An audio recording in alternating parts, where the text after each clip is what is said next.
अस्सलाम वालेकुम दोस्तों, मैं हूं मोहम्मद रिजवान और आप देख रहे हैं engineer Rizwan Matloob official YouTube channel. दोस्तों, लेक्चर 1.4 के साथ हाजिर हूं। आज हम 5 टॉपिक्स को कवर करेंगे। तो सबसे पहले हम देखेंगे इंसर्ट और डिलीट सेल्स। सेकंड पे हम देखेंगे रोज़ को हम कैसे इंसर्ट और डिलीट कर सकते हैं। इसी तरह कॉलम्स को कैसे इंसर्ट और डिलीट कर सकते हैं, और इन सब को एडजस्ट करना हो तो कैसे करेंगे, मैनुअल एडजस्टिंग भी, और एंड पे हम देखेंगे ऑटोमेटिकली एडजस्टिंग भी। तो आए एक्सेल शीट पर चलते हैं। दोस्तों, ये हमारे पास एक एक्सेल शीट है, ठीक है। जैसा कि आप देख सकते हैं यहाँ पर सब्जेक्ट मैथ्स और साइंस लिखे हैं और आगे 3 स्टूडेंट्स के नाम और उनके मार्क्स लिखे हुए हैं। और फॉर एग्जांपल आप अगर ये चाहते हैं कि यहाँ पर एक सेल इंसर्ट करें और ये तीनों आगे की तरफ शिफ्ट हो जाएं, ठीक है, तो कैसे करेंगे। फॉर एग्जांपल मैं इसको सेलेक्ट कर लेता हूँ। इसको सेलेक्ट करके मैं राइट क्लिक करूँगा और राइट क्लिक करने के बाद इंसर्ट पे क्लिक करूँगा, ठीक है। तो ये पूछ रहा है कि क्या आप सेल्स को राइट पे शिफ्ट करना चाहते हैं ये, या फिर सेल्स को डाउन पे शिफ्ट करना चाहते हैं। तो मैं राइट पे करना चाहता हूँ, तो राइट पे सेलेक्ट करके ओके करूँगा। आप ये देखेंगे कि यहाँ पर सेल क्रिएट हो गया, जबकि ये तीनों जो मार्क्स थे वो आगे शिफ्ट हो गए। बात समझ में आ रही है। इसी तरह अगर आप इसको अब मैं क्या करूँगा, अब फॉर एग्जांपल अब ये तो आगे शिफ्ट हो गए हैं, तो अब अगर इसी तरह आपका अगर कोई खाली बीच में आ रहा हो और आप उसको डिलीट करना चाहते हो, मैं इसी को सेलेक्ट करता हूँ, इसी को दोबारा राइट क्लिक करूँगा, ठीक है, और डिलीट पे क्लिक करूँगा। तो वो मेरे से पूछेगा कि शिफ्ट सेल्स को आप अपर शिफ्ट करना चाहते हैं या लेफ़्ट पर। मैं लेफ़्ट पर शिफ्ट करना चाहता हूँ, ओके करूँगा। आप देखेंगे वो डिलीट हो जाएगा और ये ऑटोमेटिकली यहाँ पर शिफ्ट हो जाएंगे। ठीक हो गया जी, ये हमारा हो गया इंसर्ट और डिलीट सेल्स। अच्छा, सेकंड पर आ जाता है कि हम रोज़ को कैसे इंसर्ट और डिलीट करेंगे। बड़ा इंटरेस्टिंग है जी। अब देखें, अब फॉर एग्जांपल ये एक रो है, ठीक है जी। अब मैं ये चाहता हूँ कि इसके ऊपर एक और रो क्रिएट हो जाए, ठीक है जी।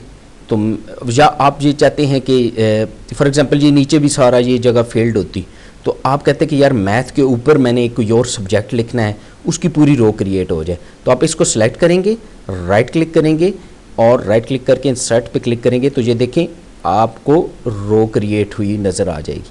तो अब यहाँ पर आप फॉर एग्जांपल लिख दें फिज़िक्स या कोई भी सब्जेक्ट लिख दें और आगे मार्क्स एंटर कर लें, ठीक हो गया। अब फॉर एग्जांपल अब सेकंड चीज़ कि अगर आपको ज़रूरत हो कि एक नहीं आप कई रोज़ क्रिएट करना चाहते हो, तो वो कैसे करेंगे। तो जितनी रोज़ आप क्रिएट करना चाहते हैं, फॉर एग्जांपल आप उतने ही रोज़ को सिलेक्ट कर लें। फॉर एग्जांपल मैं यहाँ पर 3 रोज़ क्रिएट करना चाहता हूँ, तो 1 2 3 को मैंने सेलेक्ट किया और राइट क्लिक किया, इंसर्ट किया, तो ये 3 रोज़ ऑटोमेटिकली क्रिएट हो गई। बात समझ रहे हैं। इसी तरह अगर मैं डिलीट करना चाहता हूँ, तो डिलीट करने के लिए भी मैं इस पूरी रो को सिलेक्ट करूँगा, राइट क्लिक करूँगा और रो को डिलीट कर दूँगा। और अगर फॉर एग्जांपल आप कई रोज़ को इकट्ठा डिलीट करना चाहते हैं, तो उनको आप इसी तरह यहाँ से सिलेक्ट करेंगे और यहाँ से सिलेक्ट करके अब 2 रोज़ को सिलेक्ट कर लिया और राइट क्लिक किया और डिलीट कर दिया। क्लियर हो गया जी। तो ये हमारे पास 2 टॉपिक्स कवर हो गए, ठीक है। इसी तरह कॉलम्स पे आते हैं। अब ये तो थी रोज़, ये है आपके कॉलम्स। कॉलम्स में भी सेम यही। फॉर एग्जांपल आप यहाँ पर कॉलम क्रिएट करना चाहते हैं, तो अब हम क्या करते हैं, 2 कॉलम क्रिएट करना चाहता हूँ, 2 कॉलम्स को सिलेक्ट किया, इंसर्ट किया, तो यहाँ पर 2 कॉलम सेलेक्ट हो गए। देख समझे जी। और इसी तरह अगर आप चाहते हो कि नहीं भाई मैं किसी कॉलम को डिलीट करना चाहता हूँ, इसको सिलेक्ट किया, डिलीट कर दिया, इसको सिलेक्ट किया, इसको भी डिलीट कर दिया। इस तरह अगर आप इकट्ठे कॉलम्स को डिलीट करना चाहते हो, तो इन सब को सिलेक्ट कीजिए, राइट क्लिक करके डिलीट को क्लिक करेंगे तो सारे के सारे कॉलम्स। अच्छा जी, अब हम रीसाइजिंग देखेंगे कि आप अपनी कॉलम्स, रोज़ और सेल को एडजस्ट कैसे कर सकते हैं। अब देखें, फॉर एग्जांपल मैं ये चाहता हूँ कि ये इस रो की जो हाइट वेट है वो कम है, तो अब आपने इसको सेलेक्ट किया और यहाँ पर आप ड्रैग करेंगे अपने माउस को, तो ये आपको ये कर्सर सा देने लग जाएगा। इसको सेलेक्ट करके लेफ़्ट माउस का बटन दबाएंगे और इसको ये नीचे की तरफ ड्रैग करेंगे, तो ये देखें ये आपका पूरी की पूरी रो क्या हो गई, एडजस्ट हो गई जिस साइज़ पर आप चाहते हैं। इसी तरह अगर आप चाहते हैं कि ज़्यादा सारी रोज़ हैं, फॉर एग्जांपल ये तीनों पाँचों या 100-150 रोज़ को आप इकट्ठा सेलेक्ट करके किसी एक रो के ऊपर अगर आप इसको चलाएंगे तो ये देखिए ये आपको हाइट बता रहा है।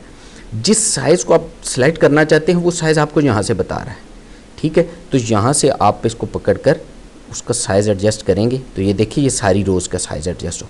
इसी तरह अगर आप चाहते हैं कि कॉलम्स के साइज़ को भी ऑटोमेटिकली एडजस्ट करें तो एक सिंगल कॉलम को भी कर सकते हैं, मल्टीपल कॉलम्स को भी आप कर सकते हैं।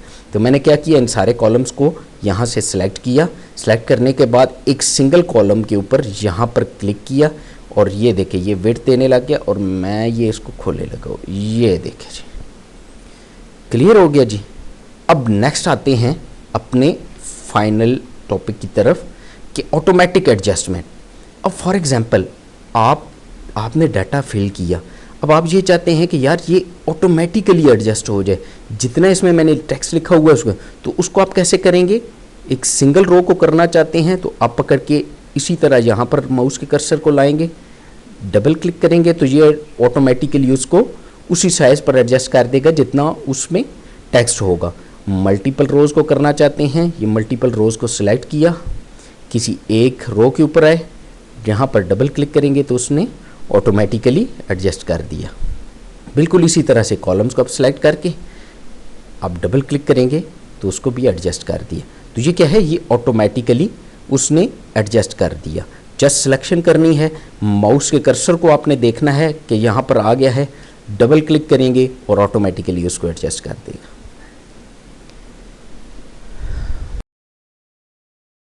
अगर आपके कोई क्वेश्चंस हों या फिर आप मुझे कोई सजेशन देना चाहते हों तो कमेंट बॉक्स में ज़रूर लिखिए।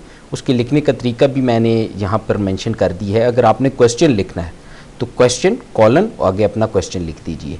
इसी तरह कोई सजेशन है तो सजेशन कॉलन और आगे अपना सजेशन लिख दीजिए। आखिर में दोस्तों आपसे रिक्वेस्ट करूँगा कि वीडियो पसंद आई हो लाइक ज़रूर करें, चैनल को सब्सक्राइब करें और बेल का आइकन ज़रूर दबाएं ताकि आपको नई आने वाली वीडियोस मिल सकें। अल्लाह हाफिज़।